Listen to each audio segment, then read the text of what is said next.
This is the Sierra Madre, the longest mountain range in the Philippines. But it's not just a mountain, it's the natural shield that protects all of Luzon from strong typhoons. Every time a storm hits, its dense forests absorb the rain and break the winds, saving countless lives and cities. It also gives us all clean water, fresh air, and its home thousands of unique plants and animals.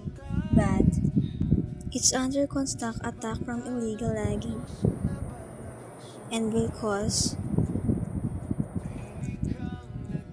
flooding and landslide.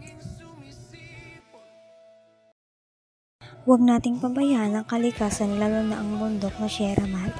Sa bawat punong pinuputol, sa bawat bato na winawasak, unti-unti nating sinasaktan ang bundok na matagal na naprotekta sa atin. Tayo ang boses, tayo ang kamay, pangalagaan natin ang kalikasan habang may oras pa.